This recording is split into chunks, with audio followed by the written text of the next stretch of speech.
Hey there, Drowsy Historian here. Tonight, we're venturing somewhere uniquely awful. Not a battlefield, not a dungeon, but somewhere quieter, more intimate. You're not a soldier or a prisoner or a heretic. You're just someone with a problem.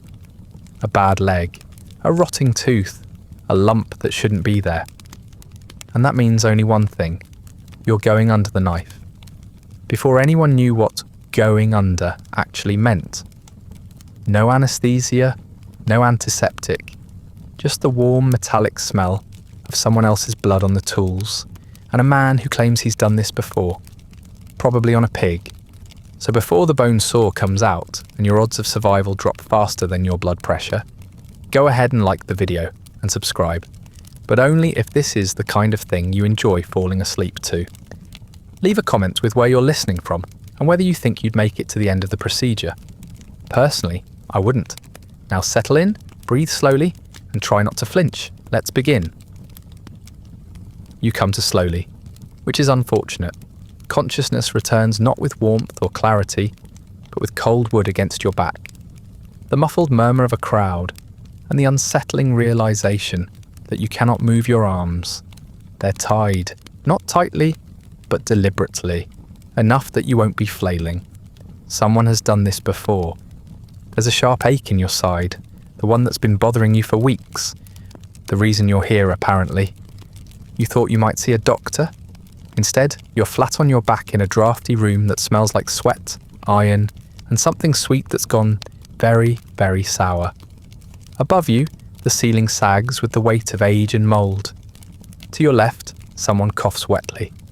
To your right, something metallic clinks. You recognise that sound in a way that makes your stomach knot. It's the sound of metal on metal, sharpening. A man leans over you. He's not young. His breath is worse than the room. There's stubble on his chin, stained yellow near the edges, and a streak of something red just below his left ear. Not his red, you assume. His hands are calloused and unwashed. He smells of gin and urgency. He looks down at you, squints once, then nods like someone inspecting a ham. You're the ham. He doesn't introduce himself. That would imply a kind of civility no one here can afford. Instead, he grunts something about holding still, as if you were trying not to. You aren't gagged, but you wish you were. Every breath risks a scream, and screaming, from what you remember, only encourages the wrong kind of attention. Besides, the surgeon's already rolling up his sleeves, stained cuffs folding back, with the same enthusiasm one might reserve for eating a messy pie. Around you, people are watching. You hadn't noticed them at first. Shadows tucked into wooden benches, rising around the room. Theatre style. Faces half lit, eager. Some are students, others are just curious. Some look green, some look hungry. No one looks like they're here to help. You've become the evening's entertainment, and the worst part is that you didn't buy a ticket. You are the ticket. This is not a hospital, at least not in the way you understand the word. There is no sterile white light, no nurses with soothing voices, no buzz of machinery designed to keep you alive. What you have instead is a pile of rags that used to be clean, a bucket that used to be empty, and a surgeon who used to care. Now he works fast because that's all he can offer you. Speed, not skill, not safety, just the hope that you'll pass out before he hits something important. Or not. You might be awake for the whole thing. People often are. Your heart races, pounding hard enough that you can feel it in your throat. There's no clock here, but you understand what time it is. It's too late. You agreed to this technically, or maybe someone agreed on your behalf. Maybe you were just told, very firmly, that this was your only chance. That if they didn't cut it out, the lump, the abscess, the whatever it is, you'd be dead by week's end. As if this isn't already a kind of death. The tools are being laid out now. You can't see them, but you can hear the roll of leather unwrapping like a butcher's kit on market day. There's a rhythm to it. Blade, clamp, hook, saw. The instruments aren't clean. Why would they be? Cleanliness is a theory that hasn't caught on yet. The blood on that saw, not yours, not yet. Just a reminder of who came before you, and how it went for them. Spoiler, not great. The surgeon hums a little tune, something aimless and tuneless like a lullaby no one asked for. He cracks his neck. Someone in the audience leans forward. You wonder briefly if anyone in this room knows your name. Probably not. It won't matter in a few minutes. Here's what you need to understand. This isn't about fixing you. Not really. This is about trying. About doing something instead of nothing. That abscess might kill you, yes, but so might the infection you'll get from this room, these tools, this man. The odds are grim. The hope is minimal. But people have survived worse. Probably. Maybe. There's a pat on your shoulder. It's meant to be reassuring, but it's just damp. He says, "This'll be quick," like a bartender pouring the last drink of the night. One student laughs nervously. Another one writes something down. You take a breath, deep and ragged, and brace for what comes next. Because it's coming. And the only thing more terrifying than that is the fact that you're awake for all of it. Let's talk about your surgeon. You wouldn't have chosen him. Let's get that out of the way. If someone handed you a menu of possible options for the person about to slice open your body, this man would not have made the short list. Or the long list. He wouldn't have even made it into the building. But here he is standing over you with the confidence of a man who's done this 100 times, and the hygiene of a man who's done it all in the same shirt. He's not a doctor, not in the modern sense. No degrees hang on the wall, no certifications, no licenses, no years of supervised training. If he ever studied medicine, it was likely in a pub, or perhaps in a freezing tent on a battlefield, where the choices were cut now, or watch them die. And to be fair, he did choose cut now. He's quick if nothing else. A man of action, a man who looks at a leg and sees firewood. His apron used to be white. Now it's a patchwork of stains, brown, red, yellowish green, in one spot that probably used to be someone's liver. It hasn't been washed in a while, possibly ever. That's not an oversight. It's part of the look. Surgeons of his time wore filthy aprons like merit badges. The more stained, the more experienced. If the cloth is stiff enough to stand on its own, you're in capable hands, apparently. His tools are in a leather roll he keeps tucked under one arm, like a prized possession. And they are, in a way, blades worn smooth from too much sharpening. A saw with a handle darkened by years of ungloved hands. A hook, because sometimes the thing you're trying to reach doesn't want to be reached. Nothing is clean. Some of it is rusty. All of it is familiar to him, and utterly foreign to you. You might recognise a few shapes, but not their purpose. He does. That's comforting. Or would be, if his hands weren't shaking ever so slightly from the gin. He smells like gin and sweat, and the inside of an old boot. There's a tremor in his voice, but not from fear, from habit. He talks fast, barely pauses between thoughts, and mutters when no one answers. Occasionally he glances toward the gallery of students with a bored expression, like a magician forced to do the same trick for the 100th time. He is, in a way, and you are the rabbit. His bedside manner, such as it is, hovers somewhere between distracted and mildly inconvenienced. He might ask how you're feeling. He doesn't listen to the answer. He might even offer you a bit of alcohol or a leather strap to bite down on, depending on how generous he's feeling that day. But don't mistake this for kindness. It's just protocol. An old, blood-stained dance he's done too many times to find interesting anymore. You wonder what brought him here. What made him decide one day that sawing through people was a good use of his time. Maybe he started as a barber. Many surgeons did. Cutting hair, pulling teeth, lancing boils. Eventually someone asked, "Can you take a toe?" And it just escalated from there. Or maybe he was a butcher, and someone realised that his skill with carcasses translated well enough to the human body, at least from the elbow down.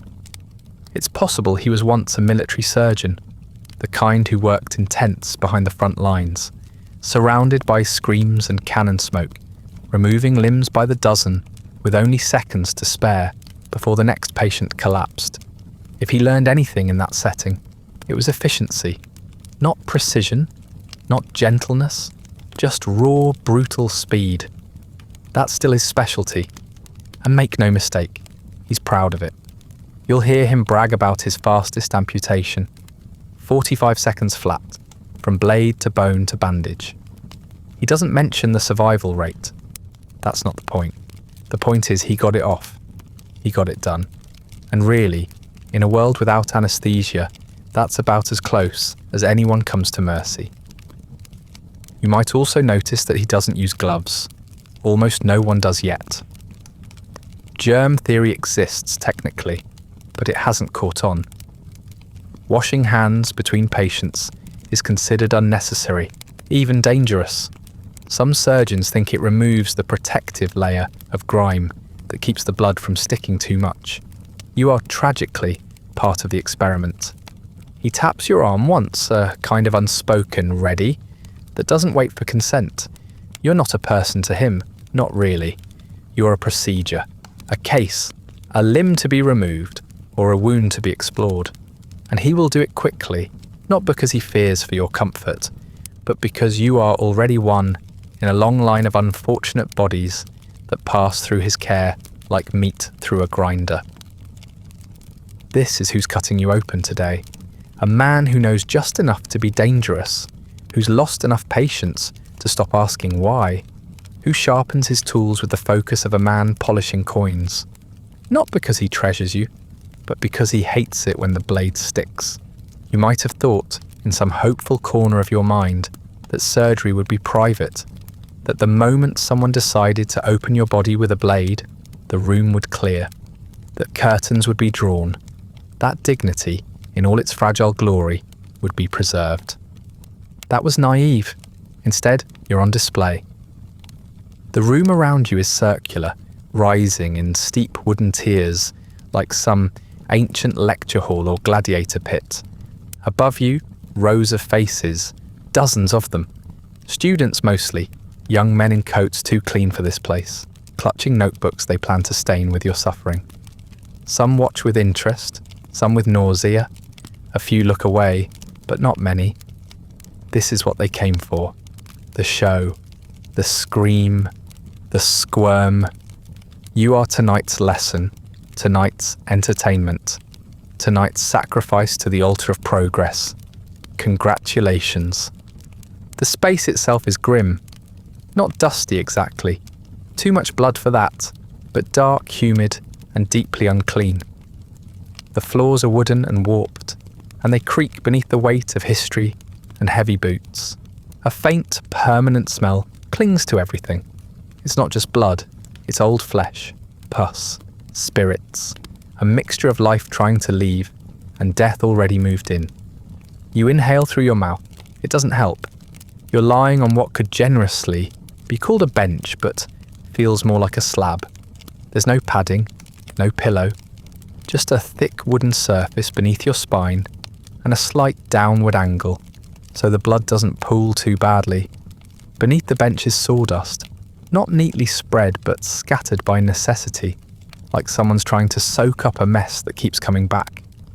Which, of course, they are. There are no antiseptics, no clean linens, no sterile instruments, sealed in plastic. The only thing between you and every person who came before you is time, and not nearly enough of it. Maybe the bench was wiped down, maybe it wasn't. The surgeon's tools sit on a nearby tray, which looks suspiciously like a kitchen cutting board. One of them still has a bit of something on it. Could be cloth, could be skin, could be you in a few minutes. If you listen carefully, you can hear the audience murmuring. They're discussing you in the abstract. The patient, the specimen, the case. You're not a person here. You're a problem to be solved with a sharp object and a stopwatch. Somewhere in the back, someone bets on whether you'll faint before the second cut. Someone else is sketching your posture, like this is life drawing and not life draining. The windows are small and high, designed to keep the stench in and the sympathy out. Light filters through in angled beams, cutting across the dust and highlighting little motes of dried blood, flaking from the last procedure. You try not to look at them. You try not to look at anything, but your eyes wander, because they're the only part of you not currently pinned in place or trembling. A large man stands near your head, an orderly perhaps, or a student unlucky enough to be conscripted into holding your shoulders down. You don't know his name. He doesn't seem interested in yours. His job is to keep you from bolting upright when the knife goes in. That's happened before, apparently. Not everyone stays still once the pain hits. Some people jerk, some thrash. One person bit through their own tongue. That's why there's a leather strap nearby, for your teeth. If you're lucky, someone will remember to give it to you. There's something deeply wrong about being in a place called a theatre and knowing the performance is yours. There are no curtains, no scripts, just a man with a blade and a crowd waiting to see what he finds inside you. You'd call it barbaric if you had the strength, but this is medicine. This is progress. In 100 years, someone will look back on this moment and shake their head in horror. But today, this is just Tuesday. Somewhere behind you, a door creaks open. Another student enters, late. He takes a seat casually, as if he's missed nothing important. Just the part where a living person is nailed to a table with ropes and prayers. He yawns. You almost envy him. Your heart thuds louder now, rising over the murmurs. You want to look away, but there's nowhere else to look. The ceiling is stained, the walls are stained, the people are too, by choice or by proximity. This room doesn't let anything leave clean. Not the tools, not the clothes, not the memories. Least of all, you. And as the surgeon steps closer, you feel it. Not terror exactly, but the horrible, settling realization that everything you're experiencing is normal here. That this isn't an emergency, it's a routine, a ritual, a thing that happens every day. And now it's your turn. They're right there on the tray beside you, lined up like silverware at a particularly vindictive dinner party. The tools, you didn't notice them at first, but now they're impossible to ignore, glinting in the low light, some shiny, some dull, all of them shaped in ways that suggest your body is about to become a problem they intend to solve through violence. There's a scalpel, though that word feels generous. It's small, yes, but the blade looks more like a chipped razor than a precision instrument. It's supposed to make the first cut, gentle, clean, swift. But there's nothing clean about it. The edge is nicked, the handle is cracked, the metal is discoloured in places that metal shouldn't be, and it smells faintly of copper, sweat and something rotten. Beside it, a pair of forceps waits with all the charm, of fireplace tongs. These are used to grasp things, flesh mostly. Sometimes arteries, sometimes stray bits of tissue the surgeon needs to hold in place or pull aside or simply remove because it's in the way. They're big, bigger than you expected, thick-handed and heavy-looking, like they were designed with livestock in mind. And honestly, they might have been. There's a retractor too. Think of it as a mechanical yawn for your incision. Its job is to pull things open and keep them that way, which is somehow worse than just cutting you. It's all hinges and teeth, a wicked little cage for the meat inside you. You try not to picture it in action, but your brain does the imagining for you. And then there's the bone saw, and it doesn't look like something that should be used on people. It looks like it belongs in a carpenter's shed. A long serrated blade with a thick wooden handle, the kind of tool a man uses to ruin furniture or build a gallows. The teeth of the saw are jagged, worn from use, and dusted with a pale substance you'd really like to believe is chalk. It isn't. That's bone, someone else's, maybe several someone else's. This tool doesn't get cleaned, it gets wiped, if that.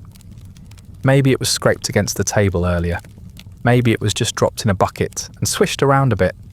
Hygiene at this point in history is more of an afterthought, or more accurately, a future thought. No one's really having it yet. There's also a curved amputation knife, sleek, almost elegant in a sinister way. Its blade is long and slightly crescent-shaped, designed to circle a limb in one quick motion, like ribbon around a maypole, except instead of festivities, the goal is to get through muscle and tendon before the patient kicks the bucket or kicks the surgeon. The handle is dark with age and use, stained the way cutting boards stain after too many onions. Except these weren't onions. You might assume these instruments are stored in sterile cases or under glass. They're not. They come out of a leather roll that looks like it should be carrying paintbrushes or carving tools, and in some cases probably once did. The roll is stained, cracked, and smells like old blood and worse decisions. Some surgeons keep their favourites tucked in coat pockets, right next to their handkerchiefs and tobacco. Others just leave them out between surgeries. No point putting them away when there's always someone else waiting to be opened. Cleaning, such as it exists, is more ceremonial than effective. Maybe a rinse in cold water. Maybe a quick wipe on a rag that hasn't been washed since last season. No one's boiling anything. No one's sterilising. Germ theory, if it's been heard of at all, is dismissed as nonsense. The only thing that gets regularly scrubbed is the floor. And even then, it's more about slipping hazards than sanitation. You wonder how many of these tools have names. Not scientific ones, personal ones. Some of these surgeons have favourites. A blade they trust. A saw with a handle that fits just right. There's comfort in familiarity, even if it's soaked in tragedy. You imagine him picking one up and muttering, "Old Faithful," right before he wedges it between your ribs. The kind of affectionate ritual you'd expect from a man and his dog, not a man and his dissection kit, and heaven help you if he drops something.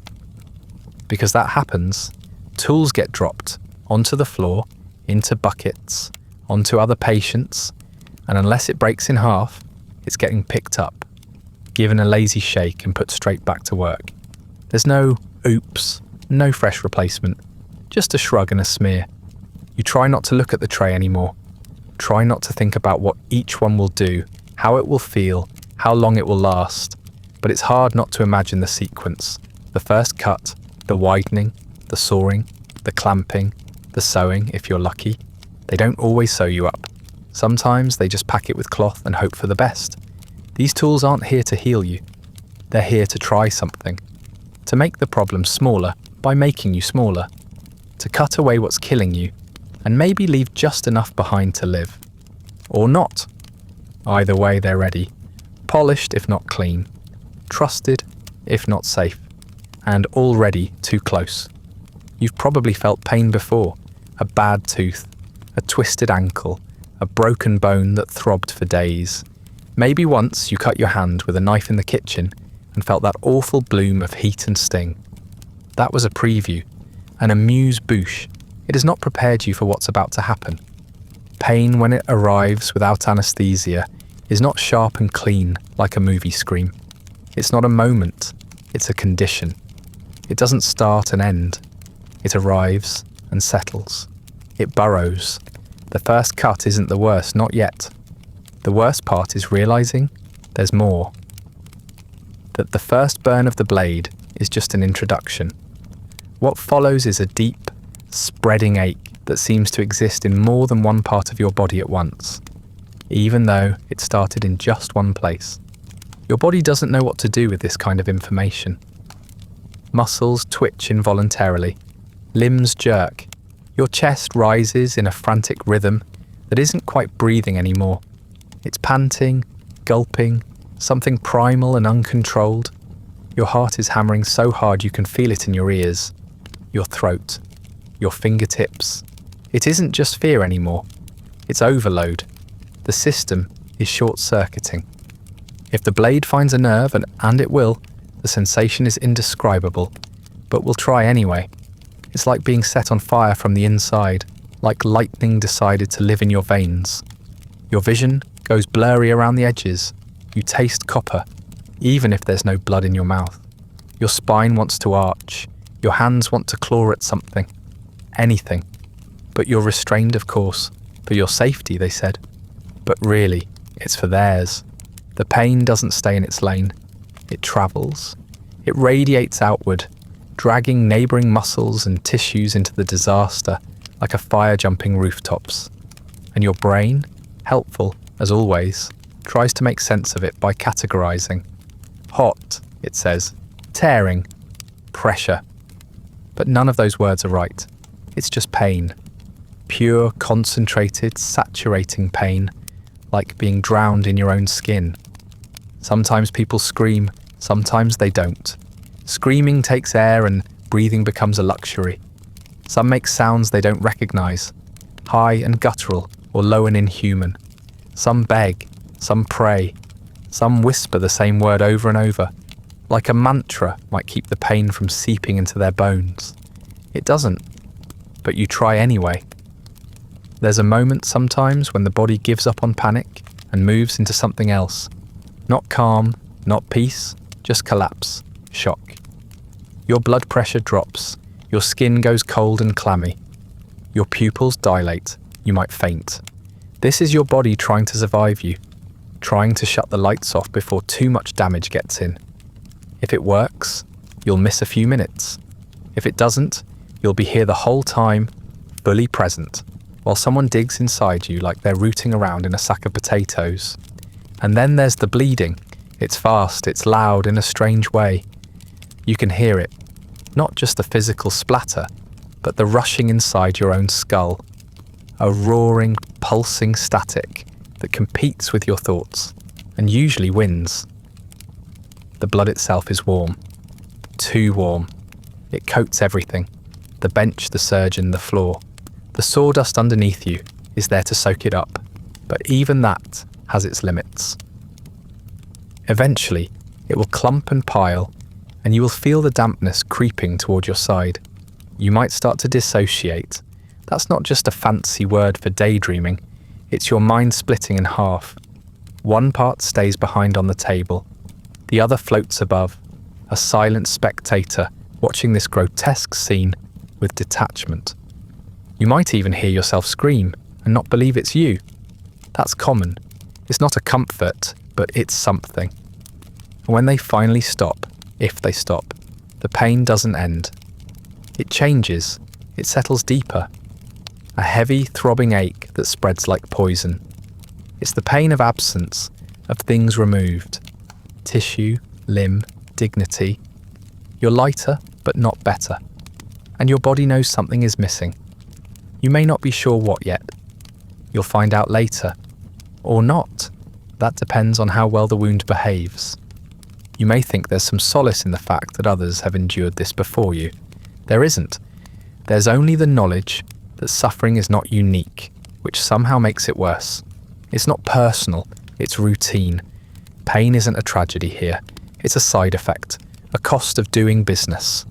And so you lie there, still strapped, still bleeding, still feeling every raw nerve sing like broken violin strings. And in that moment, when your eyes water and your jaw aches from clenching, you realise something dreadful. They're only halfway done. You didn't expect to be tied down. Not until it was too late. The ropes were already knotted before you understood why they were there. Coarse, stiff cords looped around your wrists and ankles. Not tight enough to cut off circulation, but firm enough to stop you from doing what your body will almost certainly try to do. Escape. Restraints weren't optional. They were standard. Not because surgeons enjoyed making you feel helpless, though some didn't mind, but because they knew what came next. They'd seen it before. The moment the blade touches skin, the patient thrashes. Sometimes they convulse. Sometimes they try to sit up, punch, claw, run. Anything to create distance between themselves and the steel. But there is no distance here. No escape. Only knots and gravity. If the ropes weren't enough, there were other methods. Sometimes it took 4 men to hold a patient still, 1 for each limb. Sometimes a strong-armed student would sit across the chest, or press down on the thighs, using their full weight like a living paperweight. Occasionally, the surgeon himself would bark orders, while pinning a shoulder in place with his elbow. Human restraint for human panic. An ecosystem of desperation. Then comes the sound. The scream is not cinematic. It doesn't come out clean or brave. It breaks, it tears, it changes pitch 3 times in the same breath. Some patients scream with every ounce of their being, not just in pain, but in protest, disbelief, betrayal. As if they thought, just for a moment, this might be different, that it might hurt, yes, but not this much. That surely the stories were exaggerated. They weren't. Other patients don't scream at all. Not because they're brave, because they can't. Their bodies lock up, clenching every muscle until the throat closes and nothing comes out. The mouth opens, the eyes widen, but there's only silence. It's almost worse. The silent ones are the ones whose minds fracture, who come back changed, if they come back at all. Some patients manage a few coherent words, prayers mostly, or please, or a mother's name. One man repeated the word stop until his voice gave out. Another just shouted why over and over until the surgeon finally told him, because I have to, which, in its own twisted way, was true. And then there are the teeth. You wouldn't think about them, but your jaw will clench tighter than it's meant to. And if no one gives you a strap of leather or a rag to bite down on, your own teeth become your enemy. Some people chip them, some crack molars, some bite straight through their tongue, blood pouring from the mouth, not from trauma, but from self-inflicted panic. That's how strong the reaction is. You'll hurt yourself trying to survive what's being done to you. Children were not spared from this, by the way. They had surgeries too. Hernias, tumours, bone issues. They were restrained the same way, if not more. Smaller limbs meant smaller ropes, but the fear was the same size, sometimes larger. Their screams were sharper, shriller, less shaped by shame or pride. A child's scream has no filter. It slices through the air like a knife. Students took notes while they wailed. Because yes, this was all done in front of an audience. Observers with notebooks and questions, and stomachs that may or may not hold. They watched the screams with the same analytical detachment you'd use on a scientific experiment. Subject appears agitated, one might write. Convulsions during incision, another.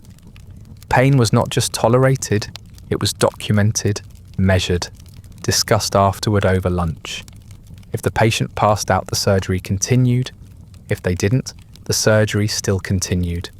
The scream didn't change the outcome. It wasn't a signal. It was background noise. Expected, normal.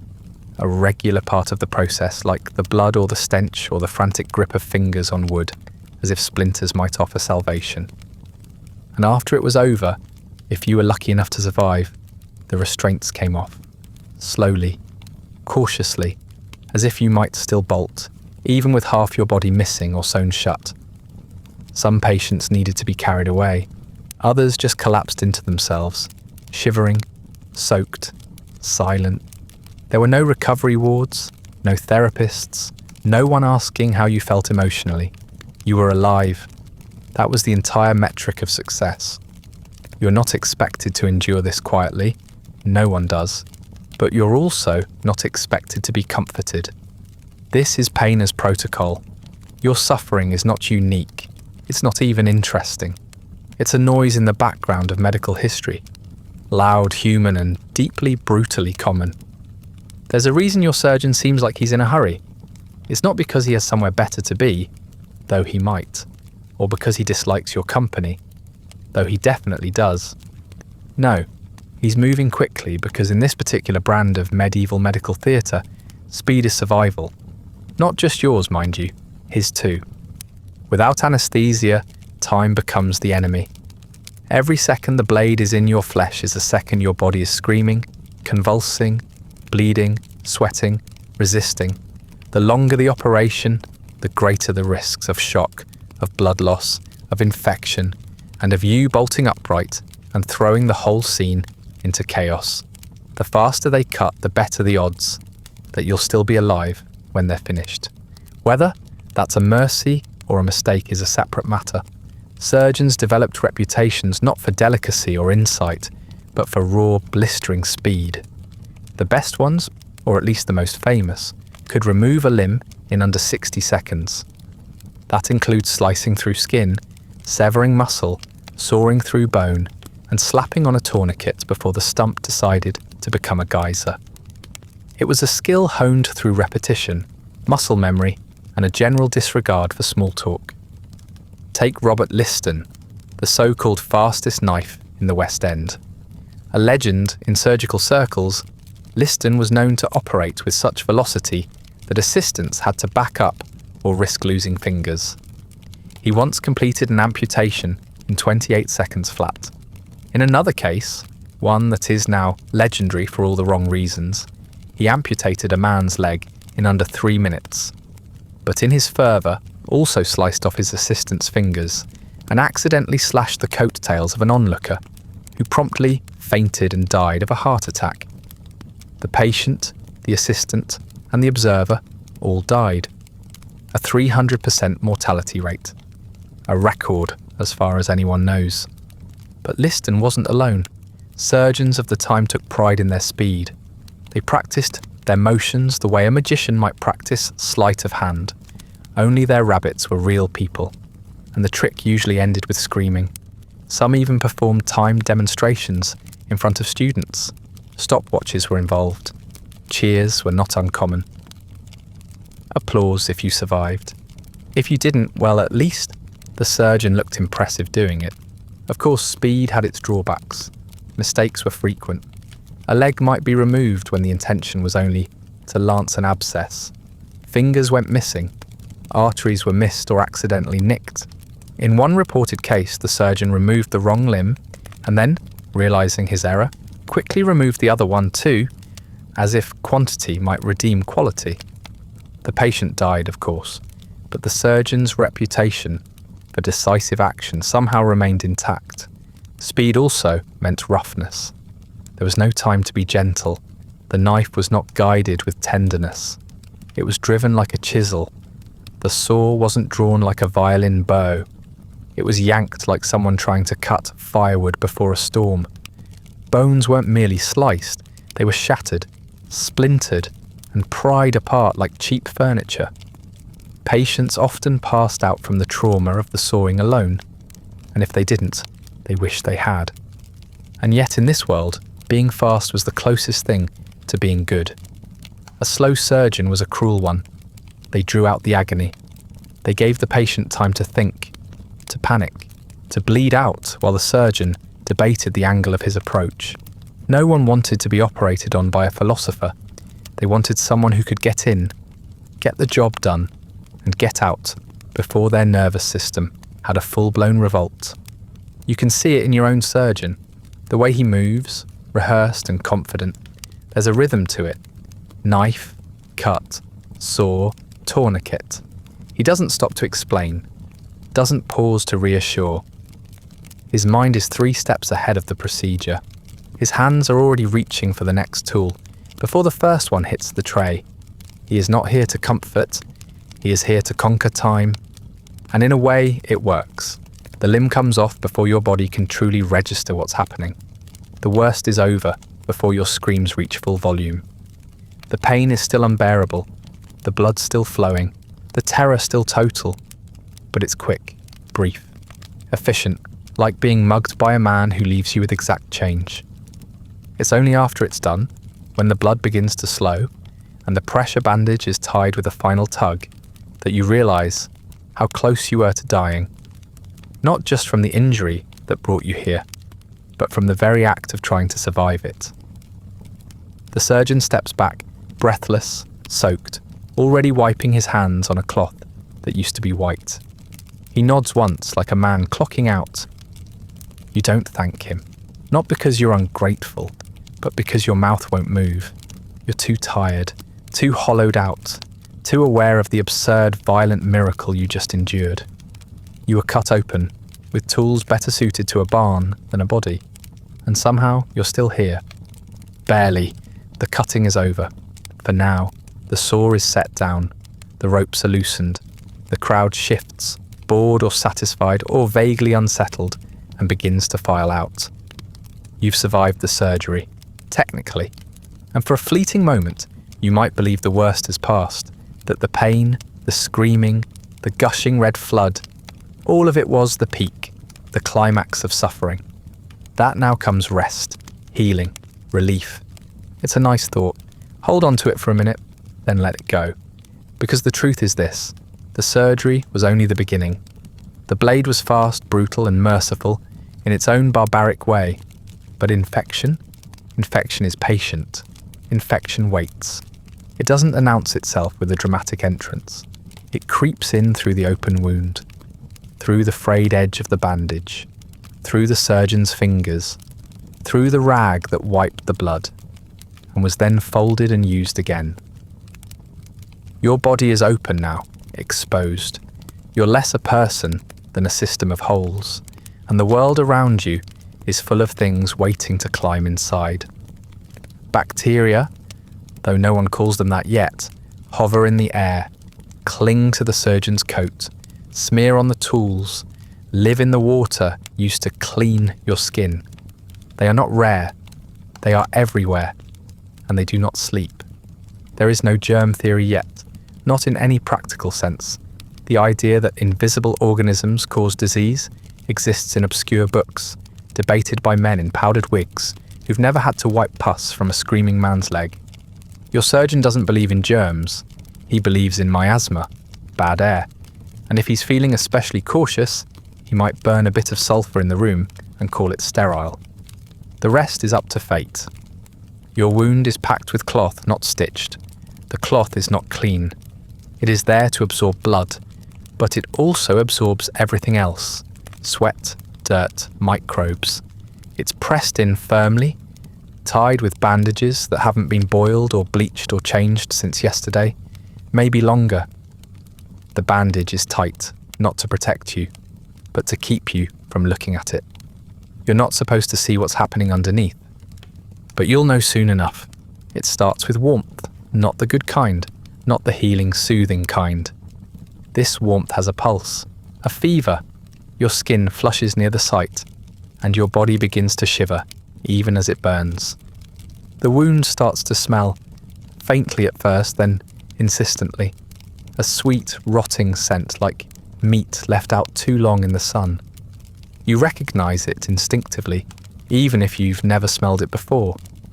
It is the scent of the body losing a battle it didn't know had begun. Next comes the pus, yellow, green, sometimes streaked with red. It seeps from the edges of the dressing, thick, slow, and somehow alive. You might feel it bubbling beneath the bandage, pressure building where pressure shouldn't be. You want to call someone, ask for help. But what would they do? The surgeon doesn't have antibiotics. He doesn't have antiseptics. His solution is usually more cutting. If the infection spreads, he'll come back with the saw. Gangrene is the real monster. It doesn't shout. It doesn't rush. It just advances, tissue dying inch by inch, blackening, curling, turning brittle like charred paper. If you're lucky, someone notices early. If not, the smell will notice for you. It clings to everything. Your clothes, your cot, the inside of your nose. It becomes your name before it becomes your death. And yes, sometimes there are maggots. They show up uninvited, laid in the folds of cloth by flies that snuck in through broken windows, or hovered near your body while you drifted in and out of fevered sleep. Ironically, maggots can help. They eat dead flesh and leave the rest alone. Some surgeons even let them stay, on purpose. But you won't find comfort in that. No one does. It's hard to feel hope while insects clean your bones. The hospital itself doesn't help. The walls are soaked with history, and not the proud kind. Beds are reused, cots unwashed. Floors are mopped with grey water and nothing more. The staff does what they can, but what they can do is very little. You're lucky to have a roof, a mattress, someone to check the bandage once a day. Privacy is non-existent. You groan alongside others. You hear their wounds fester before yours does. Some patients die days after surgery, not because the procedure failed, but because the invisible world got there first. Their hearts beat too fast, then too slow. Their breath turns shallow. Their eyes go dull. One moment they're cursing. The next they're still, covered hastily with a sheet that doesn't cover the stink. You lie there, sweating, watching the ceiling spin in slow circles. Your mouth tastes like iron.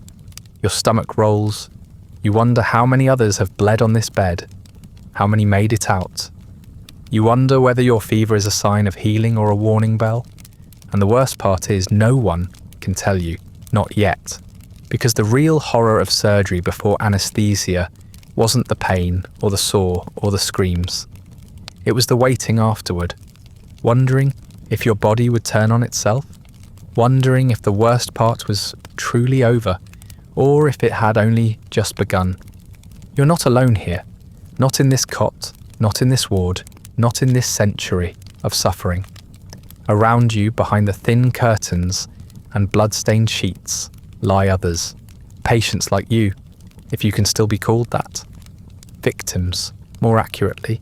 Survivors, if they're lucky. Some of them breathe heavily through clenched teeth. Others don't make a sound. The silence is worse. To your left, there's a soldier.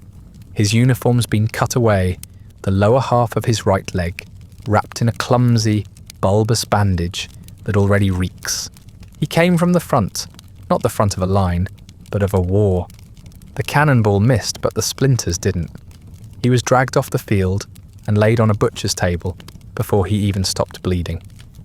No ether, no chloroform. Just two men holding him down, and one man with a saw who didn't blink once. You can still see the ring of bruises on his arms where they restrained him. His stump is infected. He knows it. You know it. The surgeon knows it too. They'll be back soon to take the rest of the leg. Across the room, a woman stares at the ceiling with eyes that have stopped seeing. Her name has already been forgotten, but her procedure won't be. She underwent a mastectomy, the removal of a breast hardened by disease, its shape distorted by something growing beneath the skin. No anesthesia, no sedation, just a curved blade and several men holding her still, while the surgeon carved through skin and muscle like he was peeling fruit. The bleeding was intense, so was the screaming. She screamed until she couldn't. Now she doesn't speak at all. There's a man 2 cots over who had a bladder stone. If that sounds minor, you haven't heard how they removed it. He was cut open between the legs, just behind the scrotum, with a long curved blade. The stone, large, jagged and shaped like a punishment, was extracted with forceps. He was fully awake the entire time, restrained by leather belts and his own sobs. He tried to get up midway through. They held him down harder. Now he can barely sit up, and when he does, blood pools beneath him. He hasn't eaten in 2 days. He hasn't asked for anything. He just stares at his hands like they failed him.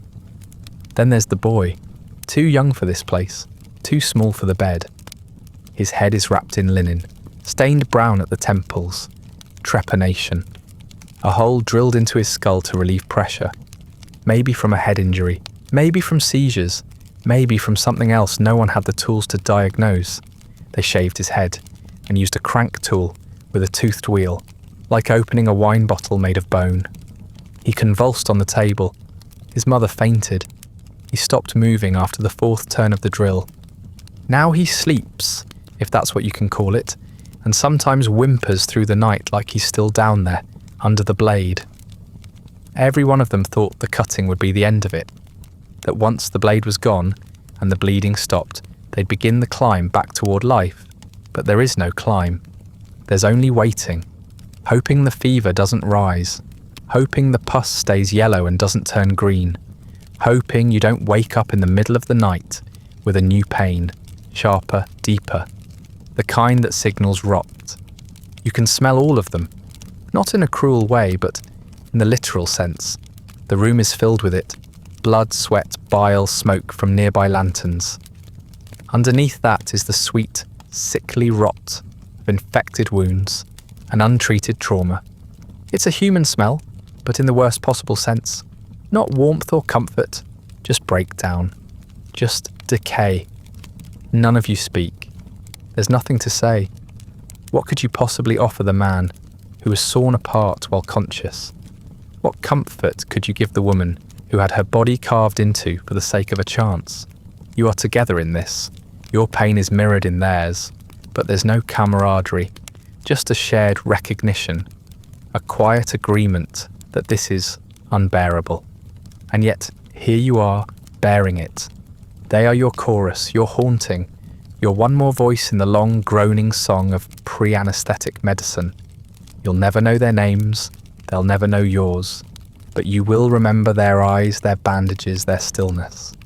And if you live through this, you will carry them with you, not as inspiration, not as strength, just as a warning. You're not alone, but right now you wish you were. It's quiet now, not truly quiet, but quieter than it was.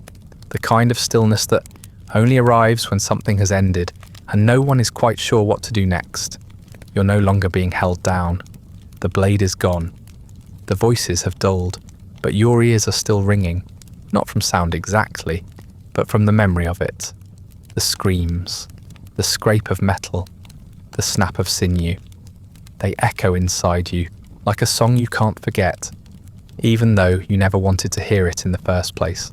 There's a moan from somewhere nearby, not a scream, not even pain exactly, just a low, slow release of breath from someone else trying to remember how to be alive.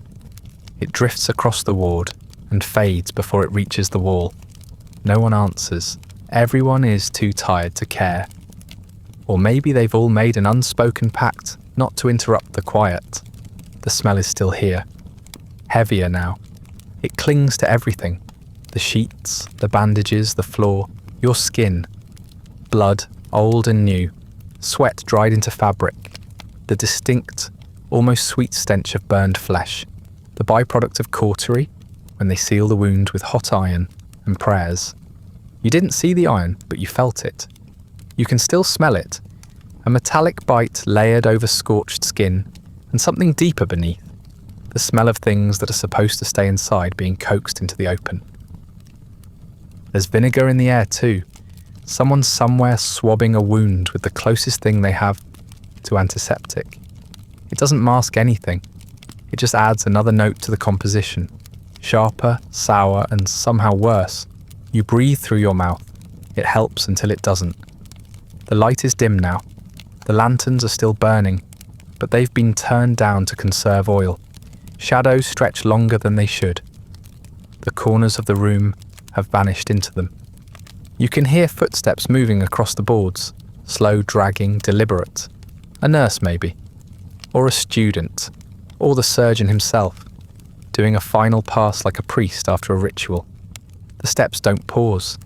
They just drift by your bed and continue into the distance like they were never really here. Your body is humming, not in a healthy way. It's the pulse of pain dulled by shock, the phantom pressure of a limb that's no longer attached, the strange weight of your own skin. You're hot in places, cold in others, damp with sweat or blood or both. Everything aches. Your eyelids are too heavy to lift, but your mind refuses to sleep. It floats instead, just above your body, just behind your eyes. Watching. Somewhere to your right, someone is crying. Not loudly, not dramatically, just a soft, wet sound. The kind of sobbing that happens when someone's too tired to even try to stop. It's the sound of loss without explanation, of grief without ceremony. You want to turn your head to see them, but your neck won't cooperate. So you lie still, listening. You count the spaces between their breaths. You start to wonder if they're counting yours. The air is thick, not just with smell but with weight, like the walls are leaning in, like the room has absorbed everything that happened here and is holding its breath, waiting to see who lives long enough to be remembered. There's something sacred in it, or maybe just something rotten. Either way, it doesn't let you go. At some point the surgeon says something low to his assistant, just a word or two, not meant for you. The assistant nods, shuffles away. The surgeon lingers a moment longer. Maybe he glances at you, maybe not. You can't tell anymore. Eventually his footsteps join the others. Another pair of shoes squeaking toward a door that closes without ceremony. Silence again. Not pure, never pure. There's always someone shifting in bed. Always the faint wheeze of lungs trying to remember their rhythm. Always a creak or a drip or a whimper. But compared to before, the frenzy, the slicing, the chorus of pain, this is silence. And it feels enormous. Heavy enough to lie under like a second blanket. You begin to drift, not to sleep, not yet, but to something softer than pain. A fog, a haze, the line between your thoughts blurs. You think of things that aren't real, of light through trees, of cold river water, of someone's hand on yours. It's not comfort, but it's close enough. You hold on to it like a plank in open water. You are not healed, you are not safe, you are not even certain you're alive. But for the moment at least, you are still. And that, for now, will have to be enough. You might think surgery was already a nightmare, and you'd be right. But like everything in history, it got worse depending on who you were. Pain is universal, but mercy is not. In this world, whether you suffer quietly in a hospital bed or get hauled in for practice depends on your clothes, your gender, your skin, and how much your life is worth to the people holding the knives. If you're poor, you don't go to the hospital. The hospital comes to you, usually in the form of an apprentice surgeon looking for a live body and low expectations. You're cheap, replaceable, a footnote in someone else's education. Maybe you showed up begging for help, and someone finally agreed. Not because they believed they could save you, but because you were the kind of person no one would miss if they didn't. A teachable moment in rags. Your care is rushed, crude, maybe done in the back of a workhouse or on a kitchen table. There's no clean linen, no trained assistants, no real follow-up. If the surgeon has time, he might wrap the wound. If he's drunk, he might not. Either way, you're sent home to heal in the same filth that probably made you sick in the first place. And if you die? Well, that's one less mouth to feed. Wealth, on the other hand, buys you a few advantages. Not anesthesia, that doesn't exist for anyone yet, but it can get you a private room, cleaner bandages, and a surgeon who takes the time to wash his hands, if only out of respect for the furnishings. Your surgery might be slower, more careful, even less humiliating. You may get silk thread for stitches. You may get actual rest. You might even be called by your name instead of just the case. It won't save you if infection sets in, but it'll make the dying look more dignified. Then there's gender. If you're a woman, the odds shift again. Not just because of biology, but because of how little men understand it. Surgery for women meant childbirth most often. Complications, hemorrhaging, retained placenta, infections. No one knew what they were doing. Not really. Uteruses were mysteries. Ovaries were sources of suspicion. Hysteria was still a diagnosis. And if you needed surgery down there, you'd better hope you were unconscious from blood loss, because otherwise the procedure would be performed with a room full of students, watching, whispering, and pretending not to stare. Midwives knew more than most doctors, but they were rarely respected. Instead, they were accused of superstition or blamed when something went wrong. Women bled out routinely. Babies were still born or pulled out with iron tools that crushed their skulls. And if you managed to survive the birth, there was still the risk of fistulas, tearing that left you incontinent, stinking, and socially exiled. For this, there was sometimes surgery, but often you were simply cast aside, marked as unclean, ruined. Then there were the people who didn't consent at all. If you were enslaved, your body was not your own. It was property, and property could be cut open without permission. Surgical experimentation on enslaved people was common, particularly in the name of advancing science. They were anesthetized less often, even when the technology became available, because it was believed they didn't feel pain the same way. A lie dressed up as science to make cruelty sound like progress. One infamous surgeon built his reputation on gynecological procedures performed on enslaved women, without anesthesia, without consent, and often repeatedly. The same woman cut open again and again, her body a test site, her pain a data point. She has a name, a history. But most textbooks didn't bother to include it. Prisoners were used too, especially those awaiting execution. After all, what harm could you do to a man already sentenced to die? Surgeons practiced new techniques, new tools, new incisions on men in shackles. Sometimes the surgery killed them, sometimes it didn't. No one asked if they wanted to be part of the lesson. In this world, the hierarchy is simple. If you are wealthy, white, male, and respectable, your pain is regrettable, worth minimizing, worth discussing. If you're poor, or a woman, or black, or imprisoned, your pain is expected, useful, sometimes even dismissed altogether. Your body becomes a demonstration. Your screams become background noise. You lie there, recovering, or trying to, and you realize something about the way they look at you.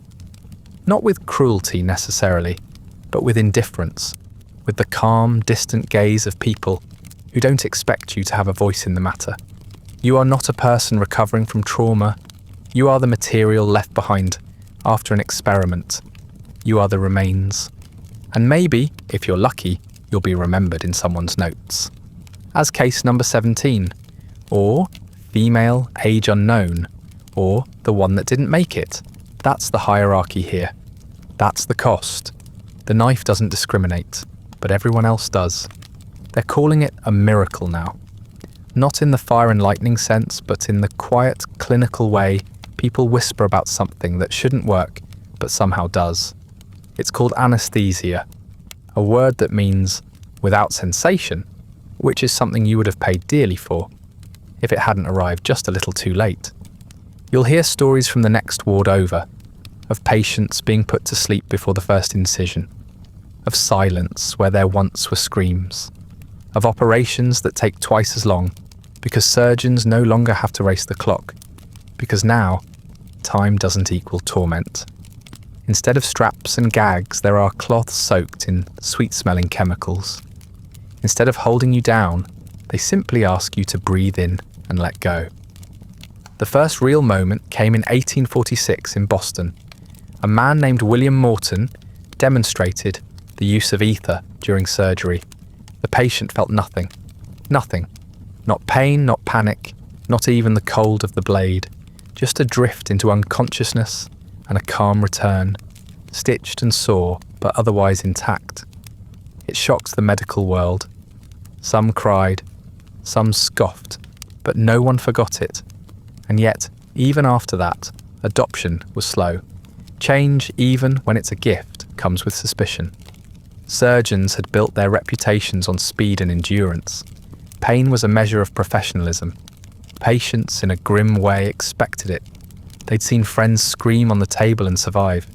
It was terrible, yes, but it was familiar. This new stillness? This chemical sleep? It felt unnatural, like cheating, like a trap. Some patients refused it at first. They didn't trust a thing they couldn't feel. They feared not waking up. They feared being too still, too open, too vulnerable. There were rumours that ether caused brain damage, that it dulled the soul, that you could die in your sleep and never know. And in fairness, they weren't entirely wrong. Early experiments were crude. Doses were uneven. Some people didn't wake up. Others vomited, convulsed, stopped breathing. Progress always brings casualties. Some surgeons resisted too, not out of malice, but out of habit. They didn't trust what they didn't control. A conscious patient could respond. Flinch, shout, react. A drugged one? That was uncharted territory. The knives they'd spent decades mastering suddenly felt like foreign tools. Their rhythm was broken. The performance was gone. What was surgery without speed? Without the applause of surviving screams? Then came chloroform. Smoother, faster, more palatable. It spread quickly across Britain and Europe. Endorsed by royalty, Queen Victoria herself used it during childbirth. And that made people take notice. If it was safe enough for a queen, surely it could be trusted. The idea of painless childbirth felt blasphemous to some, revolutionary to others. Either way, the public began to demand what only a few years earlier had seemed unthinkable: to be operated on without suffering. Hospitals changed. Operating theatres became quieter, cleaner. Some even started boiling tools between uses. Doctors began wearing aprons not for prestige, but for hygiene. New ideas took root. Not all at once, but steadily. The world of medicine stepped cautiously into the age of compassion. But you missed it. You're in the crack between centuries, the moment just before the dawn. You are the generation of transition, the body on the slab that showed everyone what not to do. You're the reason things changed, and the reason they took so long. You endured the fire so someone else could feel the warmth of absence. It doesn't feel fair, and it isn't. There's no comfort in knowing you lived just before the pain became optional, that you bled, screamed, trembled your way into someone's dusty footnote, while the next patient drifted to sleep under a white cloth and woke up stitched but silent. But still, it matters, even if no one remembers your name, even if the surgeon moved on to newer methods and newer patients, even if the world improves just after you needed it to. The change came, and you were part of the reason. You were the warning, the lesson, the final argument. And now, as you lie there in the too late quiet, you can almost imagine it.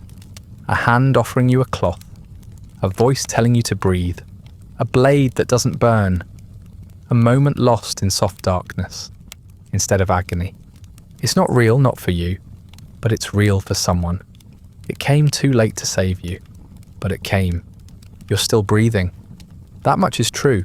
Shallow, uneven breaths that rattle faintly in your chest, but they're there. Each one arrives like a surprise, like your body hasn't decided whether it's done yet.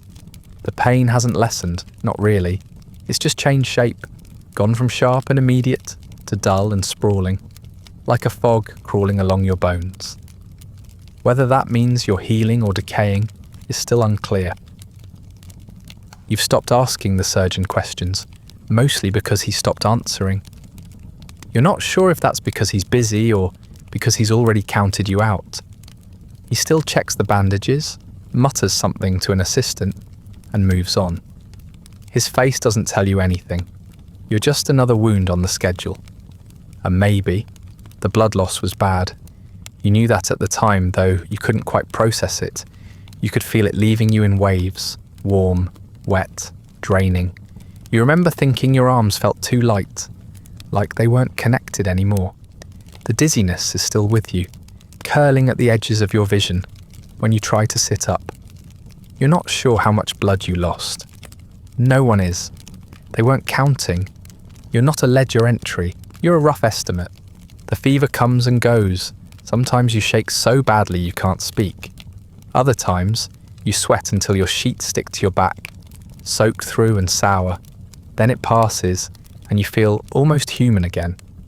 For a few hours at least, enough to believe you might be getting better, until your joints start to ache, and the nausea returns, and your skin goes cold for no reason and you can name. Someone cleaned your wound, you think. It's hard to tell. The bandage was changed, though not as often as you'd like. The cloth they used smelled faintly of mould, like it had been sitting too long in a drawer. You don't ask where it came from. You don't want to know. You try to believe that it's helping, that there's something antiseptic in the vinegar burn, something sacred in the sting. But mostly, you just lie still and wait for whatever comes next.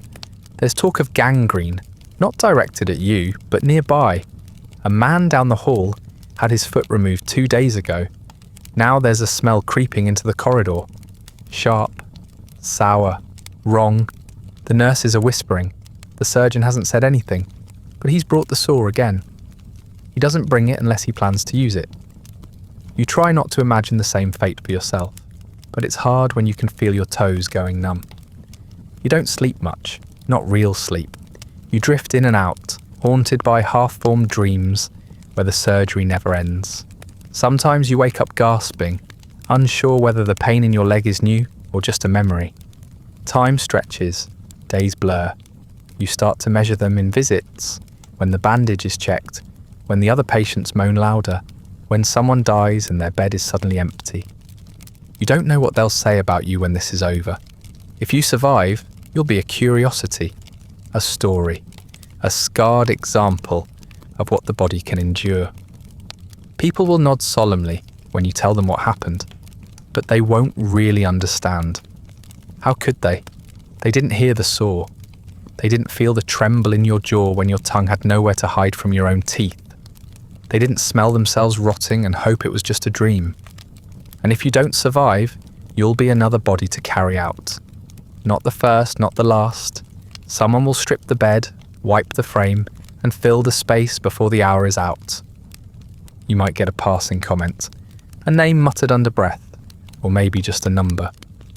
Either way, the bed won't stay empty. But let's say for a moment that you do survive, that your fever breaks, that the wound stays clean, that your blood starts to circulate like it remembers how. What then? You might walk again, you might not. You'll carry a limp or a stump or a stitched together reminder that your body was opened like a letter someone didn't know how to reseal. You might lose an eye, or the use of a hand, or just your ability to sleep without seeing the blade again. You might also lose your mind. That happens too. Some patients walk out, but never really return. They speak less, flinch more, refuse to look at metal or fire or anything white. They're not mad, not exactly. Just displaced, stuck between before and after, living in the echo of what happened. So yes, you survived. Probably. Maybe. It's hard to say. Survival here isn't clean. It isn't triumphant. It's not the end of anything. It's just the absence of death. For now. You're still breathing, still sweating, still waiting. And in this place, that's the closest anyone gets to hope. It happened. You know that now, though it still feels distant, unreal, like something you watched happen to someone else, from just outside the frame. But your body remembers. It remembers everything. The cold of the table, the pressure on your arms, the sound of cloth being unrolled, the slow, steady sharpening of a blade. You were there for every moment. That's the part that loops in your mind. Not the pain, not exactly, but the presence. You were awake, not in the dreamy, drifting sense of half-sleep or fogged memory. Awake like an open door. Awake like a scream that never stopped echoing. You remember the surgeon's breath, the way he didn't look at you when he picked up the knife, the way his hands moved. Confident, practiced, uncaring. He wasn't cruel, but he wasn't kind either. You weren't a person to him. You were the next problem on the list, the next limb, the next case. You remember the first cut. Not because it was the worst, though it was bad, but because it was the start. You felt the skin part, felt the edge slide in, and for a moment, your brain couldn't process it. There was no warning, just a sudden searing heat and a cold panic that bloomed in your spine. You opened your mouth, but the scream came too late. The pain was already ahead of it. You remember the sound of the saw. It wasn't loud, it wasn't fast, it was methodical. Back and forth, back and forth. It wasn't the noise that got to you, it was the feeling, the pressure through your bone, the vibration in your teeth, the way your body jerked with each pull, as if it were trying to escape 1 inch at a time. You remember how long it took, not in minutes because time stopped meaning anything, but in beats of your heart, in breaths you couldn't finish, in the way your fingers curled into fists and never unclenched, long after the saw was gone. You remember someone holding you down. Maybe it was one person, maybe 3, you can't recall, but you remember the weight, the effort it took just to keep you still. And even with that, your body fought. It didn't want to be opened. It didn't want to be part of this. You remember the smell, not just blood, but the cautery, the hot iron sealing flesh, the smoke curling up from your own body, like incense from a ruined altar. It didn't even hurt at that point. Not because the pain had stopped, but because it had reached a place where pain became something else. A hum, a roar, a blanket you couldn't take off. You remember being awake. That's what stays with you. Not the specifics, not the gore, but the fact that you were there, present, trapped in a body that was being treated like meat while your mind tried to stay somewhere safe. You remember being awake. You remember being awake. You remember being awake. You lie here now, after the fact, and it plays on a loop. Not as a nightmare, but as something quieter, a memory with no beginning and no end, a wheel turning. You blink and you're back on the table. You close your eyes and you hear the rasp of the saw again. You shift in bed and feel the ghost of the blade dragging along your skin. You wonder if it will ever stop. Not the pain that's already starting to fade, but the remembering, the constant return, the moments revisited out of order, uninvited, unwelcome. A face, a smell, a sound, a touch. Your body collects them like dust. Every time you move, you stir them up again. You don't know what healing means in a world where you are conscious for your own destruction. You don't know if there's such a thing as recovery after something like this. You survived, maybe. You endured, definitely. But you're not whole, not really. You're a version of yourself that didn't exist before the knife. A version with knowledge no one should have. They'll tell you it's over now, that the worst part has passed, that your body will mend and your mind will follow. And maybe eventually they'll be right. But for now, all you know is this. You were awake when they opened you. You were awake when they cut. You were awake when they closed you back up. And no matter how much time passes, no matter how quiet the ward becomes, no matter how deep you fall into sleep, you still are. So here we are, at the end, or near enough. You've been stitched or bandaged, or maybe just left a scab, depending on who was still around when the bleeding slowed. The surgeon's long gone. He has other limbs to take, other bodies to crack open.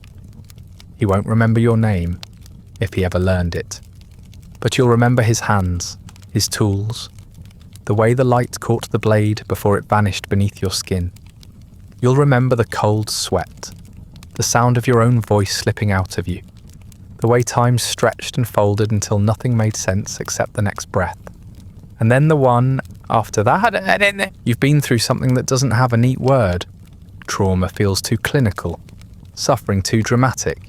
What happened to you was ordinary, for the time. That's the most terrifying part. It wasn't an accident, it was protocol. This was medicine. Without mercy, without anesthesia, without the soft edge of forgetting. Maybe you survived, maybe you didn't. Maybe you're somewhere in between, half healed, half haunted, stuck in a body that still flinches when it hears footsteps and still dreams in crimson and steel. But even if you never walk again, even if your mind wanders too far to come back clean, one thing is certain.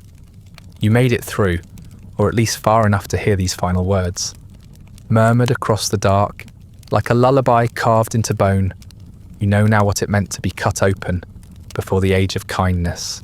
You've walked the long, blood-slick hallway of history and reached the other side, limping, yes, but wiser in the worst possible way. So rest now. Sleep if you can. Dream soft and strange. And if your dreams bring you back to the table, if you hear the rasp of a saw or feel the ghost of a strap across your wrist, remember this. It ended. The blade is down. And whether you left the operating theatre or just became a part of it, you are no longer the one screaming. Good night.